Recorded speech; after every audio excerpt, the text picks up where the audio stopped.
Welcome to this episode of Two Tall Guys Talking Sales, where Sean O'Shaughnessy and Kevin Lawson dive into a groundbreaking conversation with Steve Caton, CEO and founder of Altezza Solutions.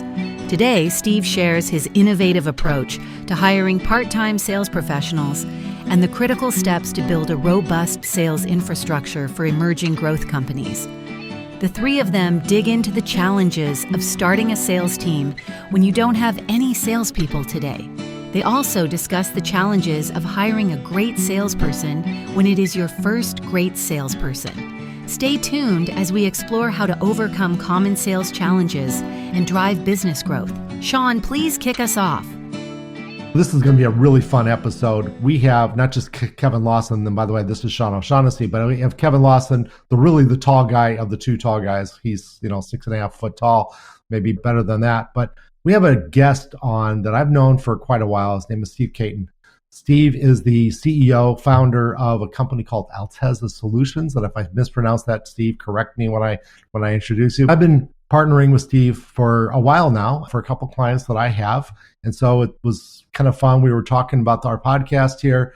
We're talking about some problems that Steve helps me solve with my clients. And so we invited him on, and we're looking forward to this conversation. So Steve, thank you very much for coming on board, and thank you for being part of our show. I'm going to turn it over to you. Why don't you introduce yourself, probably correctly pronounce the name of your company, maybe correctly pronounce your name, and then we'll take it from there. How's that? Yeah, that sounds good. And you know what? You got all the pronunciation perfect. I mean, well done, Sean. Last name was perfect. Name of the company was perfect. So no corrections there. But I'm just honored to be, the short, fat guy with the two tall guys. So thanks for that. But yeah, thanks. Altezza is a company I started 3 years ago. Sean and I did it really based on my own experience in being a sales leader. And I've been doing sales my whole career ever since I graduated from college. So for a long time, long enough to lose all my hair. And so one of the things that I saw, because I was really drawn to emerging growth companies. And so many times I was coming into companies where the sales had been done by the founder or the CEO, the people that started the company and had kind of gotten it up and profitable on referrals and word of mouth. But then they realized, now we're ready to bring somebody in who could not just sell, but also build sales systems and whatnot. And I kind of love doing that. And I love doing it for emerging growth companies. So I was doing that for many years, and sometimes I'd get hired by these companies. Sometimes, I would do it as a consultant. But I saw this pattern over and over again, Sean, and that was how difficult it was for these companies to take the leap and bring somebody in like me. Because, let's face it, experienced salespeople don't come cheaply. So it felt really scary to them. But when I'd ask them what the alternative was, it was kind of like, well, maybe I can find somebody who, I can pay 100% commission, but that feels risky too. So anyway, long story short, the problem was so pervasive. I thought, one day I'm going to start a company and try to solve that problem by offering a third option. That third option being, hey, what if we could bring experienced salespeople to these companies on a part-time basis so they don't have the six-figure salary and signing bonus with their first salesperson, and we can help them move the needle on growth and get them to the point where they now have the revenue to do whatever they want. So there you go. That's the story behind Altezza. Steve, you and I have had some conversations around this, and what captured my attention first, you're a fun dude to be around, but what captured my attention first is you used some phraseology that really resonated with me. 0 to 1. So when I've talked about 0 to 1, I've always talked about it as a thought process, but you really opened my eyes to what that means for people and the 0 to 1. What was your first experience with convincing a CEO to go and hire a salesperson part-time? That seems like it's something that not everybody may have even thought about. It is something that I discovered that a lot of people hadn't thought about. I actually discovered that there weren't a lot of companies out there doing it. And so when I started it, I thought, okay, well, I'm either really onto something unique here or I'm just really stupid and I'm going to figure that out in about 6 months. Basically, the convincing piece wasn't as hard as I thought it would be, because it was almost like the reaction was, dang, I never even thought about that. That makes a ton of sense. How does it work? So a lot of the folks that we talked to early on and still today, they don't even realize that that's an option. that they can go find an experienced salesperson and hire them just for a few hours a week instead of full time. So once they kind of wrap their head around that concept, then they want to know, okay, how does that work? And, how much more work do I need to do? How do I support them? What needs to be in place for them to be successful? And so the openness is almost immediate. And then it's just really curiosity about how it works. Interesting.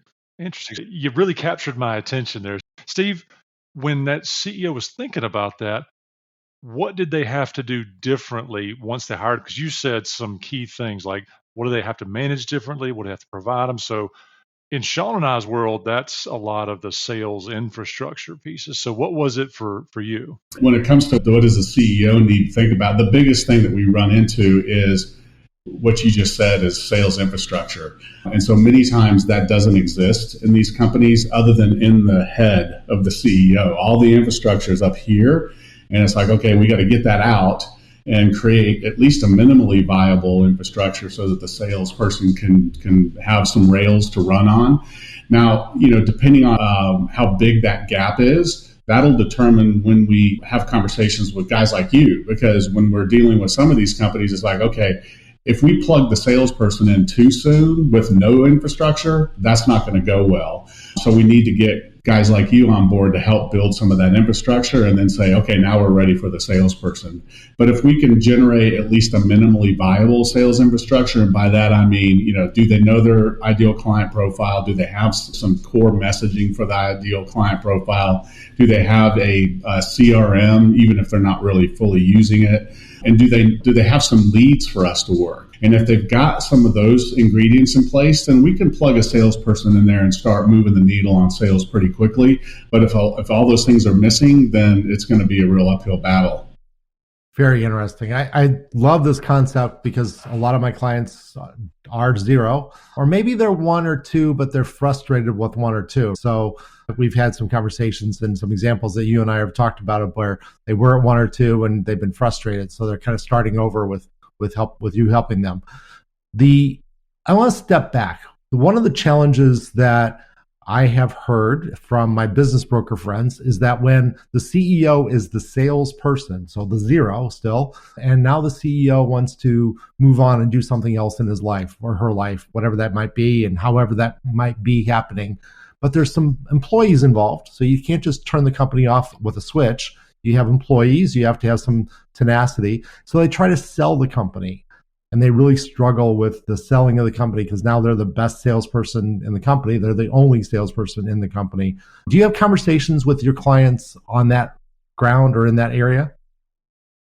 Yeah, all the time, because honestly, our ideal client at Altezza is a business owner that ultimately wants to exit their business at some point in time. So, a lifestyle business is great, and, we might have helped 1 or 2 of those. But when you have an owner that's thinking about an exit, then they typically are going to have a mindset of investment. First of all, they see sales and marketing as an investment, not just a line item on the budget. And then secondly, they get it, at least they should. Someone's probably had a conversation with them about the valuation of the business being severely diminished if they are the single point of failure for all things sales. So they need to get out of that motion if they're going to create a business of value, because like you said, Sean, the buyer, if they look at it and go, well, gosh, if I lose Sean, I lose the sales, well, they're not going to pay much for that business.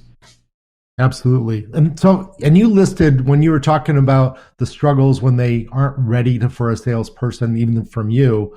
Let's dig into that a little bit. Let's talk about some of the foundational things that an organization needs to provide early in their journey of having a sales force. So they need a sales force, they need a sales plan, they need a messaging.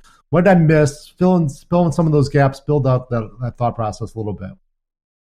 I'll first start from the perspective of a sales professional. So most salespeople, if you're gonna go out and try to recruit a good salesperson to come work for your business, one of the first things they're going to do after they determine whether or not they even want to sell what you're offering is, how much money can I make? Like, what's my income potential? And so earnings potential for a salesperson, if they're trying to calculate on target earnings, well, if there's no data, historical data anywhere for them to dig into and see, okay, how many leads do these people get every month? And what's the conversion rate on those leads? And what's the sales cycle? And what's the average deal size? And, average lifetime value? Like, if they don't have that data, then they're just guessing at what their income potential is. And so they're going to move on unless they're kind of a unicorn like I was, because I was in a position where I had some money set aside from a business I had sold earlier that I could take those risks if I felt good about the business. But how many guys are out there like that? Not very many. So most salespeople are just like,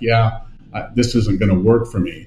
So I think that looking at it through the eyes of the salesperson kind of explains some of the things that need to be there in order for the business to be able to attract those people. And many times in those emerging growth businesses, none of the things I talked about are fully fleshed out yet. On that same string or that same thread, the sales organizations that are evolved, mature, robust, they attract talent. So when I'm working with clients, and it sounds like you do as well, when you're talking to these owners about the future state of their business, we're either talking about, hey, let's not pay the closing table tax of you being the only salesperson, or let's build the organization we all want to work for that attracts the right talent, so we end up with A players producing A level work product, as opposed to only being able to attract a B or a C player that has an A player expectation set upon them. So all these systems and controls, the systems are what we do,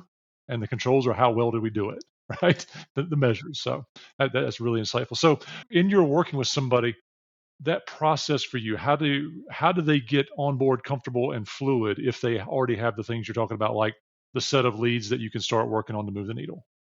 So you asking from the perspective of the salesperson, how do they get up to speed? Well, let's talk about the business owner first, because I think we should probably take both of those. What does the business owner need to expect as a, week 1, month 5 kind of progression? Yeah, great question. And, since we've been doing this for 3 years, we've had the opportunity to make plenty of mistakes in that area. So we've learned. But through the refinement of all the learning, here's kind of where we've landed is in the first 30 days, it's all about getting your sales professional up to speed on product knowledge and who the team is, basically making them an integral part of the team. Because one of the mistakes business owners make oftentimes, and this is true with salespeople in general, but especially part-time salespeople, is they treat them like a hired gun, like a mercenary. It's like, oh, Steve will go out and just make stuff happen, so leave him alone and he'll just do it. He'll figure it out. Well, that's not true. So we need to take time to make that salesperson feel like they're part of our team, get them oriented to all the key people and stakeholders in our company, and then get them completely comfortable with our products, our services, our messaging, our unique value proposition, our culture. So that's month 1. Then month 2 is when we expect to see the salesperson start doing calls, but typically we recommend that it's a shadowing process. So they're doing calls with the owner or with whoever's been responsible for sales up to this point, and it's a tag team. So it's this kind of process of delegation where it's, okay, I'm going to do it and you're going to watch me, and then we're going to do it together, and then you're going to do it and I'm going to watch you, and then I'm going to release you to go do your thing. So all that process is happening in month 2. And then one of the other recommendations that we see that works really well is to let that salesperson talk to some existing clients, especially really good ones, and get a feel for some of the things that kind of tip the scales in favor of the business that they're working for. Why did you choose our company to work for, and how's that worked out for you? Because you get some great sales language and messaging from existing clients that sometimes the owner of the business doesn't even have. So all that's happening in month 2. And then month 3, salesperson should be in the groove and flying by that time. So if they follow that blueprint, it'll work that way. That's fantastic. But Steve, we are out of time. It always happens this way. We start talking, we have great conversations, and we just run out of time because we try to get these things done in 15 minutes. That's our commitment to our audience, so they can catch these on the way to work or on the way home, and have a 15-minute drive, and you got it all done. You learned a little bit along the way. So thank you for being on. Can you come back and be on next week, and we'll talk a little bit more about your company and some of the other thoughts that we've had about how to make salespeople great? Yeah, I'd love that. Let's do it. Great. Thank you very much. And everybody, please tune in next week where we get to see more of Steve Caton and would learn more about how to start up a new sales organization effectively and efficiently. Thank you very much for listening. What a great episode, Sean, Kevin, and Steve. Today we learned the importance of building a solid sales infrastructure to support your sales team and drive growth. If you ever need help with sales, sales management, or simply growing your company, don't hesitate to reach out to Sean or Kevin.